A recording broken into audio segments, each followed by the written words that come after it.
أشهد أن محمد رسول الله۔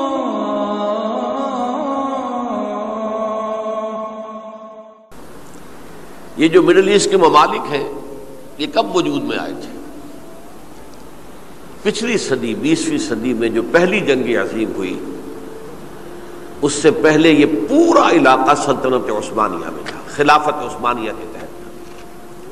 پورا شمالی افریقہ، پورا یہ مغربی ایشیا، حجاز سمیت سارا معاملہ ایک سلطنت، ایک ملک، خلافت کے تحت۔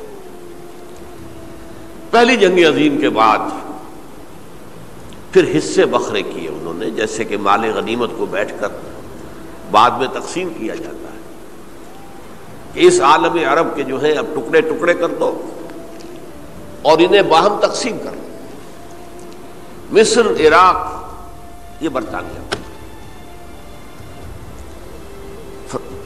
شام، الجزائر یہ فرانس، لیبیا اطالویوں، آگے ہسپانویوں۔ یہ سارے ٹکڑے جو ہوئے تھے اور ملک بنے تھے یہ تو اس وقت کی بندر بانٹ تھی۔ اسی طرح اب کہا جا رہا ہے کہ اس جنگ کے بعد حقیقت میں مڈل ایسٹ کا نقشہ تبدیل کر دیا جائے گا۔ یہ صرف چینج آف ریجیم نہیں ہے، چینج آف ریجن ہے، علاقے کا۔ اور اس کو ہم اپنی اصطلاح میں جب کہیں گے تو گویا کہ ایک عظیم تر اسرائیل کے قیام کا منصوبہ ہے جس پر عمل کا آغاز ہو گیا۔ ورنہ اس جنگ کی کوئی وجہ سمجھ میں نہیں آتی، کوئی جرم ثابت نہیں ہوا صدام کا۔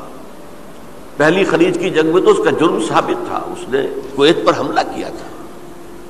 اس وقت تو کوئی جرم سرے سے ہے ہی نہیں۔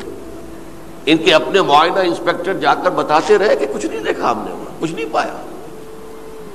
اس حوالے سے سوچئے کہ کیا جواز، کوئی جواز پوری دنیا میں یہ بات تسلیم کی جاتی ہے کہ بلا جواز حملہ ہے، اور کس قدر شدت سے ہے، کتنی طاقت سے ہے، کتنی قوت سے ہے، کتنی فوجیں آئی ہیں، کتنے جو ہے خلیج کے اندر جہاز کھڑے ہوئے ہیں جن پر سے کہ ہوائی جہاز اڑتے ہیں، کتنے چھوٹے چھوٹے جہاز کھڑے ہوئے ہیں، کہاں کہاں سے حملے ہو رہے ہیں۔ تو اصل میں وہ کتاب الملاحم کے اندر حضور نے جن خبروں کی پیشن گوئی کی تھی وہ اب ہمارے سامنے ہے۔